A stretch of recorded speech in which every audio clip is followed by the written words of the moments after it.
Hi, my name is Bill Curtis, and I am the IBC guy. We're going to talk today about banks and how they make an exorbitant profit by loaning you your own money, and how you can combat that and turn the tables on banks by becoming your own banker. So let's take a look at what banks do to us.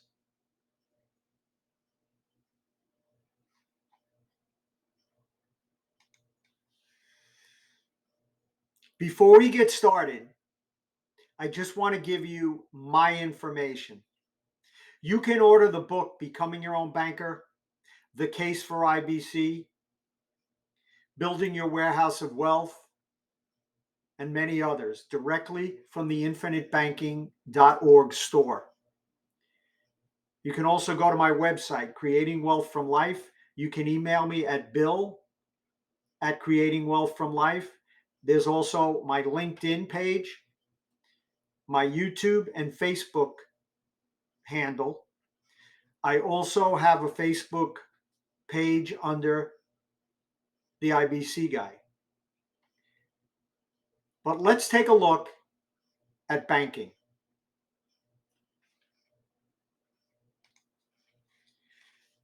The first thing we're going to talk about is the Federal Reserve banking system. A lot of people believe that it's a government entity. However, it's not. It's a private entity run by private bankers. There's no federal, there's no reserve, and there's no system. And what happens when you go to the bank and you make a deposit? When you make a deposit at the bank, you believe that you're depositing. I call that deposit a loan. You are loaning the bank your money. What happens is you're one depositor, but then a businessman or a person comes in and they're going to borrow the $1,000 deposit or loan that you made to the bank.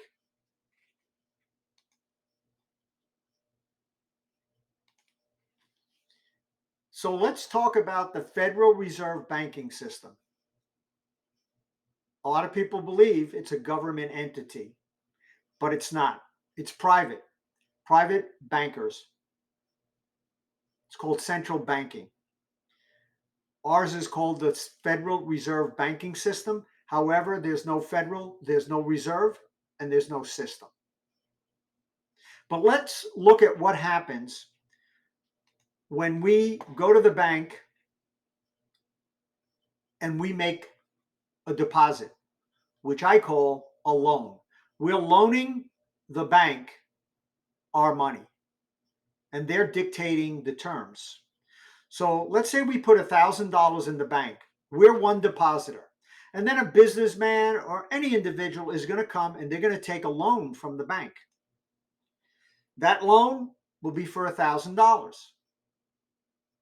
But then other people are going to come in and they're going to ask for the same $1,000 loan. Each and every one of these people are taking a loan for $1,000. I'd like to know, where is the other $9,000 coming from? There's 10 depositors. There's, oh, fuck me. So let's talk about the Federal Reserve banking system. A lot of people believe that it's a government entity, but it's not. They're private bankers. The Federal Reserve banking system is the central bank for the United States. There's no federal, there's no reserve, and there's no banking system. But let's look at what happens when we make a deposit. I call it a loan to the bank. Unfortunately, we're making a loan to the bank, but they're dictating the terms. So you go to the bank and you deposit or you loan the bank $1,000. You're only one depositor. But then businessmen, people, they come in and the banker loans them your $1,000. But then other people come into the bank and they start taking loans. And eventually, this number is going to add up to 10.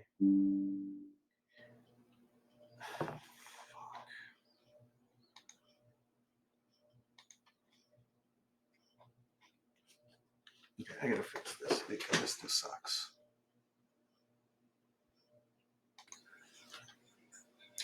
Okay, so let's pick up with the Federal Reserve banking system, which is a central bank. A lot of people believe that the Federal Reserve is a government entity. However, it's not. All it is a group of private bankers, and they control the money globally.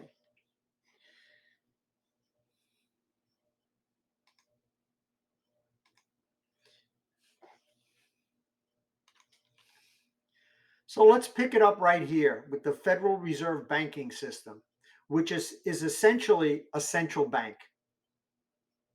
And they control all the money. A lot of people believe that the Federal Reserve is a government entity, but it's not. It's just a group of private bankers that control the banking globally. So let's say you go to the bank and you make what they call a deposit. What I like to call it is a loan. You are loaning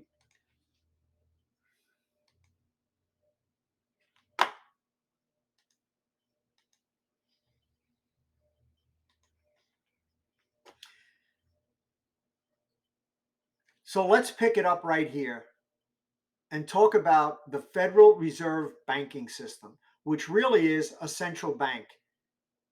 It's the central bank for the United States.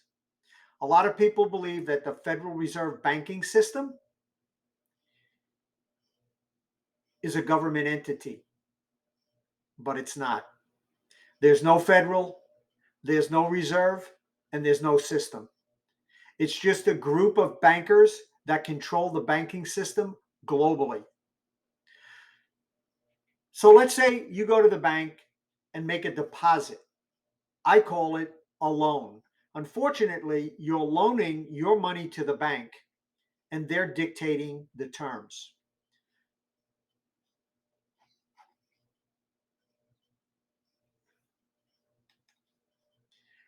So you make the deposit, you're just one depositor.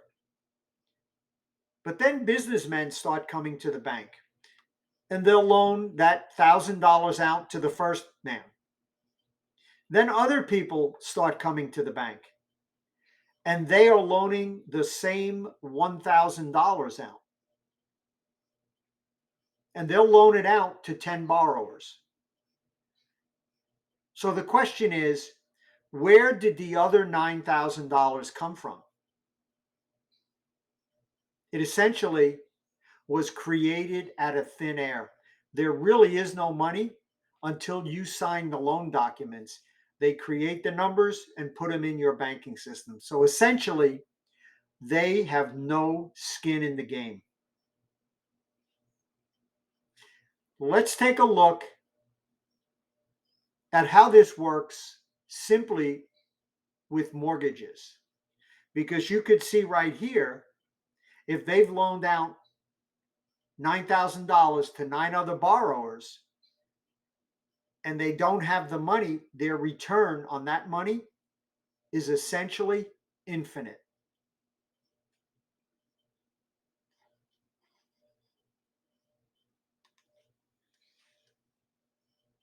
So let's look at what a mortgage is really costing you.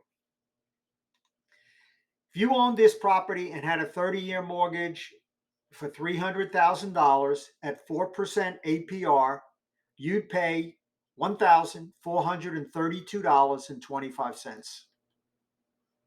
APR stands for annual percentage rate. I call it the average person's ripoff rate. And here's why. People believe that they're paying 4%, but the first time you will ever pay 4% on this loan is in the 29th year, because you're going to make 360 payments of $1,432.25, and the total that you're going to pay back on the $300,000 mortgage is $515,608.52. Just simply do the math on your own mortgage, and you'll see essentially what it's costing you. So if you paid $515,608.52, but you only borrowed $300,000, the balance of $215,608 is all interest. We're not even adding in closing costs. So if you want to figure out what your interest rate is, we need to take the $215,000 of interest and divide it by the mortgage, the $515,000. And essentially, on a 4% APR mortgage, the annual interest rate, your personal annual interest rate, is 41.8%.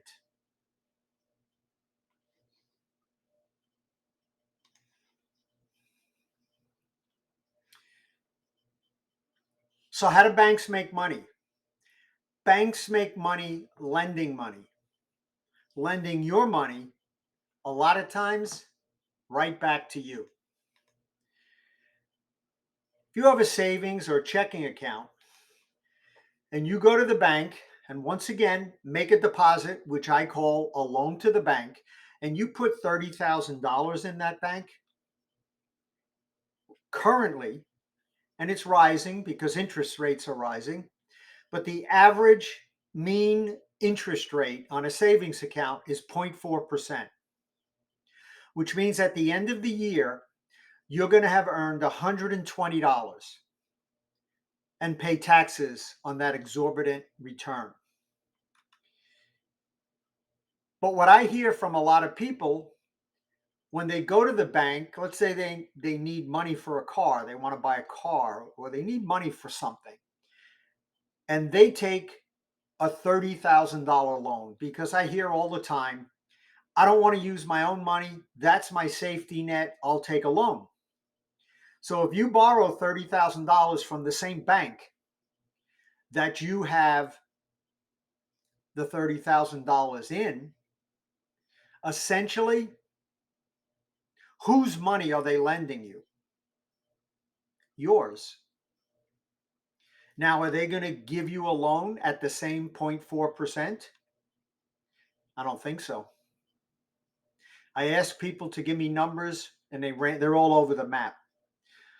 But if you have an interest rate of 5%, you are going to pay the bank $1,500 essentially on your own money. And when you made the loan to them, they only paid you $120. If you borrow it at 6%, it's $1,800. 7% is $2,100. 8% is $2,400. And 10% is $3,000 on your own money. So my question is, what is the bank's investment? How much skin do they have in the game? Now we know it's not the $30,000 because that's your money. They do have an investment in the game, and it's $120, the interest that they're paying you. So if you borrow from the bank that you have your money in, and you borrow and pay back $1,500 at 5%, their rate of return is 1,150%. If you borrow at 6% and pay back $1,800, their rate of return on your money is 1,400%. 7%, 1,650. $2,400 at 8% is 1,900%. And if you're borrowing at 10%, it's 2,400%. Obviously, if the numbers are higher, the return is higher. When you can start thinking like a banker, you will begin to make money and returns just like a banker.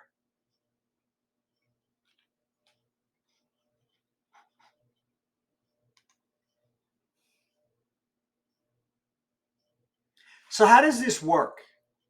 How does it work to think like a banker? Well, let's take a look. Commercial banks have your money. Let's just say that you took $100,000 out of your account. So people tell me all the time they can make more money using their own money, but that's a fallacy. As I just showed you, banks make money and they don't have any money. They use other people's. But let's say you went to the bank, you took $100,000 out, and you flipped a property or a boat or a car or whatever you could do, and that 100,000 became 125,000. You would have made a $25,000 return. If you did that in 12 months, that's a 25% return. If it takes you 6 months to make the money back, it's 150% return. But if you could do it in 1 month, take the money out of the bank, sell something, get 125 back in 1 month, that's a 300% return. But if you become your own banker, let's look at the same situation. You're never going to take your $100,000 out. What you're going to do is you're going to collateralize your $100,000. The cost is 5% simple interest over 12 months. So if you pay $5,000 back over 12 months and $2,500 back over 6 months, in 1 month, the cost of interest would be $416.67. The return, if it took you a whole year, is 400%. If it takes you 6 months, it's a 900% return. If you could do it in 1 month, it's a 5,900% return. And I don't think you can get that anywhere else where you're not in control of the financing, especially putting your money in the stock market. So how does it happen? Well, we are forgetting one thing, because the returns I just read to you are actually not correct. Because simply because you're collateralizing $100,000, your money is going to continue to earn interest and dividends as if you never touched it. In other words, it's still doing its job. But you're going to use that same dollar twice, because when you collateralize the 100,000, you're going to use that 100,000 and the insurance company is going to loan you the 100,000 at a cost of $5,000. But we're forgetting one thing.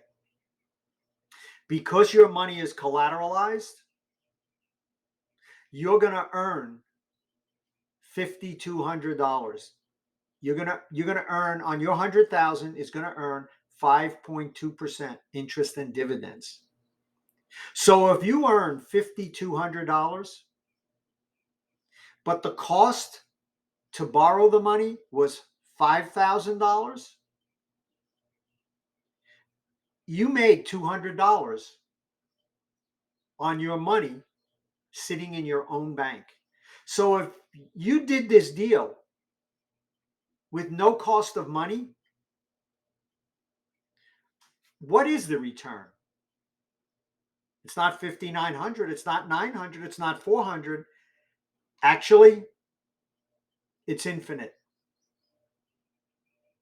Just like the banks. Think like a banker. Make money and returns like a banker. You have a good day. God bless.